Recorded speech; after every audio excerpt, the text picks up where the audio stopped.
So of course we just go in and we melt her and then just flash away and run away like nothing happened.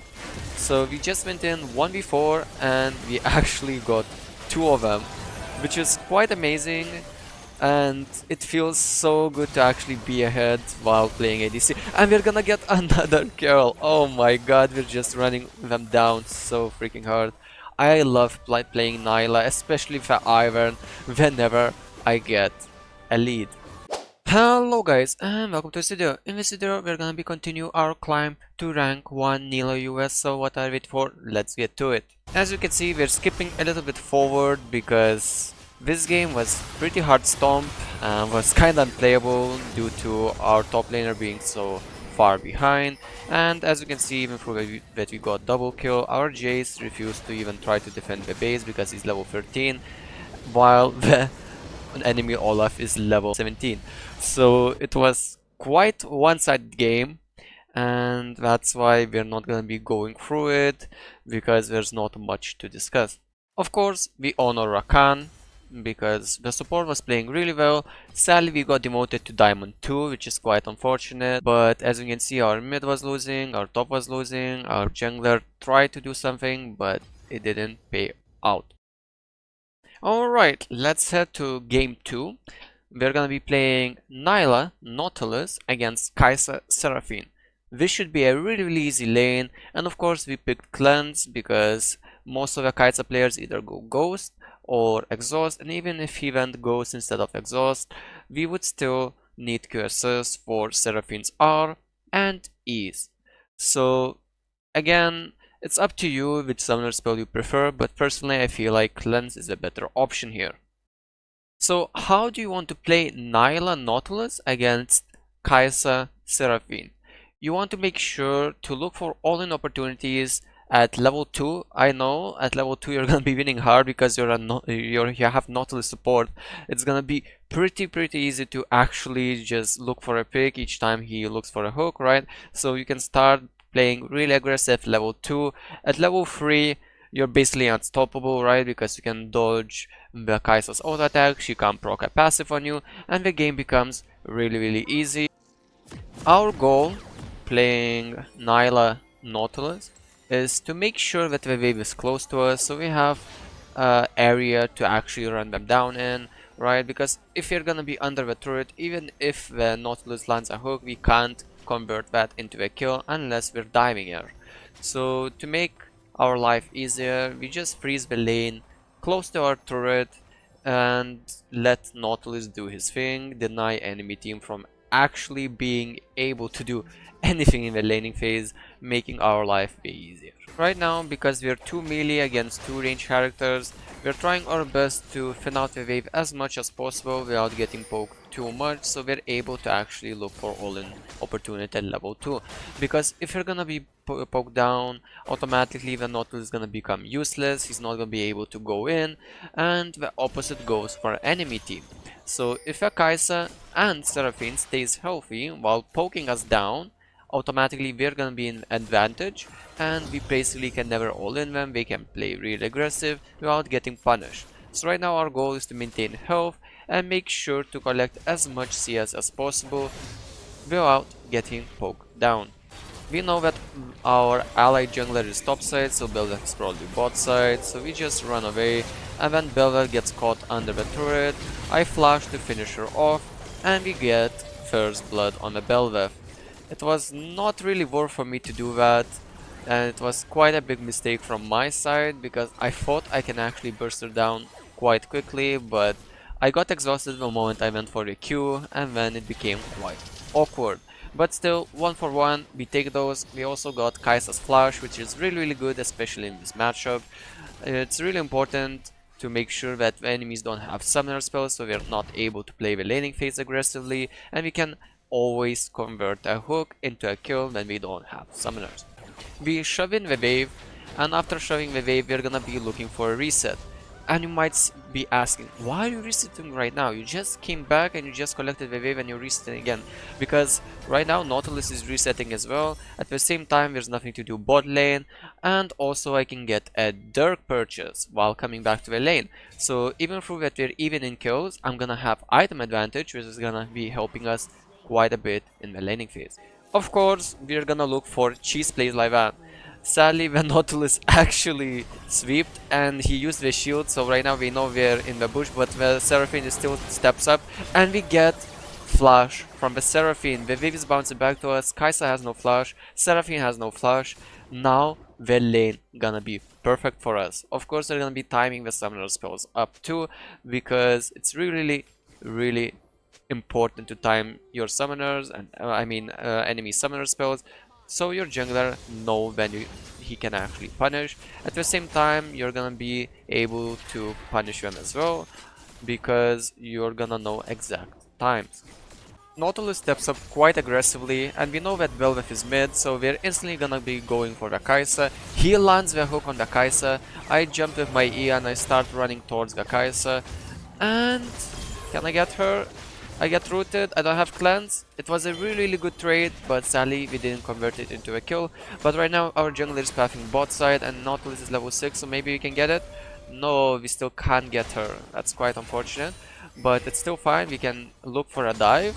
So right now I'm shoving the wave in because my jungler is bot side, so maybe we can look for a dive. Maybe we can make something happen. Maybe we can cheese them in this bush and actually get a pick. Of course, enemy team didn't expect us to stay, and right now I just get two. Oh my god, I just got R on both of them, and this cheese actually paid off. That's so amazing, but right now I'm not going for the plate because I know Bel'Veth is here and there's no point for me to throw my lead over one plate, right? So right now Nautilus just tanks the wave and executes because Bel'Veth is probably here. Yep, good thing that I told him, because if I didn't tell him that the Bel'Veth is not here, he's probably not gonna execute, and then the game would be a bit more difficult because Bel'Veth would get a kill early game when she's already getting destroyed by this IVERN and she only has 1 kill and 3 deaths, right? After taking the dragon, we see that the enemy bot lane is overextended, so of course we're gonna be looking for a pick because we know that we don't have flash up in the next 10 seconds, so we get a free pick on the Kai'Sa. She's still level 5, we're level 6, the wave is bouncing back to us, and it's literally unplayable for her. Sadly, the Nautilus decides to push in the lane, and we can't actually freeze. I pinged him back, but it was too late because he already converted, he already used the item that takes the minion. So it's quite unfortunate, but we're instantly fixing his mistake by shoving the wave in, and after we're gonna be shoving the wave in, we're gonna be resetting for our collector. We shove in another wave in, and after we shove in another wave in, we know that the Bel'Veth is top side, so I want to play really aggressive, so I instantly go on the Kai'Sa. Of course I get exhausted, and this is great because I can just go out, right, after getting exhausted, and IVERN is here, so we still can look for a dive. Nautilus flashes on the Kai'Sa, Kai'Sa has no R, and we get a kill on the Kai'Sa. Afterwards, I look for a pick on the Seraphine, and we get double kill. All because I went aggressive, all because I punished enemy jungler playing for top side, and I knew that my jungler is coming bot side. So try to replicate this in your own games whenever you have your jungler pathing towards you and your enemy jungler is spotted top side. Make sure that you play more aggressive and try to punish enemy bot lane. We spot Bel'Veth topside again for split second, so we instantly go aggressive and we go for Seraphine. We get a really nice pick. She didn't even get her R off, and afterwards of course we're gonna be looking to dive Kai'Sa if she's gonna be staying under a turret, but of course she runs away and we get bot turret instead. We get bot turret and then Bel'Veth comes bot lane, so we try to turn on the Bel'Veth. Our Cassandra actually TP'd bot as well, so I just ER to make sure that she doesn't have time to actually press her ability down that reduces damage, right? So it takes less time for us to actually kill her, and afterwards we get another pick on the Seraphine. IVERN is doing the dragon right now, so of course we're gonna go help him, and then Bel'Veth tries to contest the dragon while she's level 8 still, and she gets melted, and because Seraphine tried to help her out as well, she got melted as well, and we get another double kill, and Seraphine is currently only worth 140 gold, just because she already died 5th time. Afterwards, our next goal is to get the mid turret. Level 7 Kaisa thought that she can actually defend the turret against us, so of course we just go in and we melt her and then just flash away and run away like nothing happened. So we just went in 1v4 and we actually got 2 of them, which is quite amazing, and it feels so good to actually be ahead while playing ADC. And we're gonna get another kill. Oh my god, we're just running them down so freaking hard. I love playing Nilah, especially for IVERN, whenever I get a lead. A skirmish appears mid lane, and I try to R as many people as possible, and then I try to run down the res, but of course I got slowed by the GP barrel, and I'm trying to protect the... Oh my god, I got another double kill while protecting the IVERN because we just overstepped and we didn't expect the extra movement speed from the IVERN shield. Oh my god, that was really nice. And we get another double kill, putting us at 15 kills. We get another dragon, and of course we went shield bow as our third item, because we want to have as much survivability as possible, not to throw our bounty. At the same time we have peel from IVERN, so shield bow just gonna add that extra layer of defensiveness that we actually need against enemy team, due to them all focusing me, because deducting my 15 kills, our team would be behind right now. So this game is on me to make sure that I don't throw my lead. And right now my team wants to do Baron, so I ping that I'm gonna be pushing mid lane.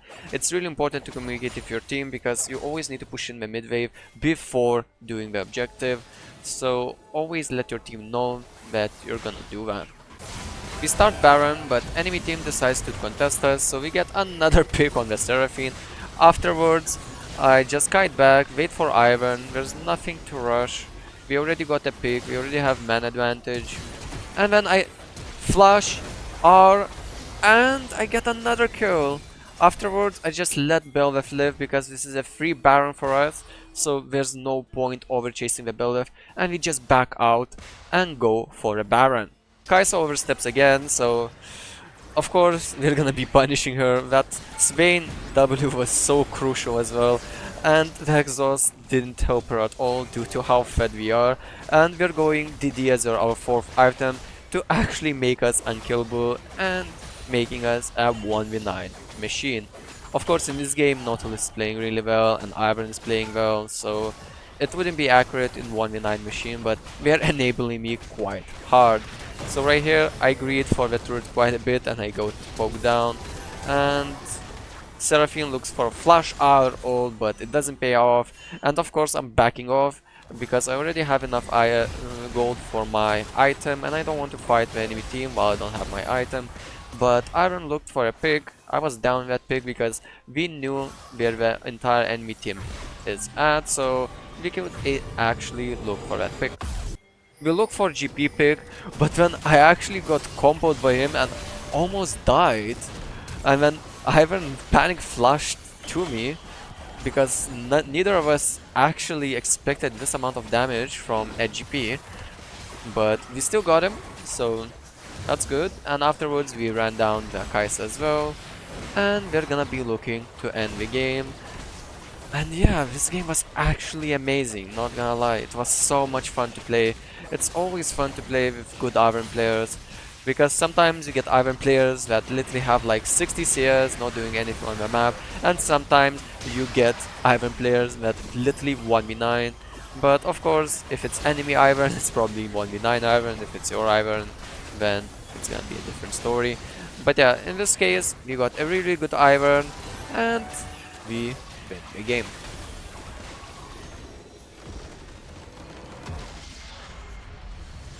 Of course, we're gonna be honoring Nautilus because, let's be honest, always honor your support, right? I'm literally debating between IVERN and on Nautilus, but I felt like, it's okay, I'm gonna give it to Nautilus.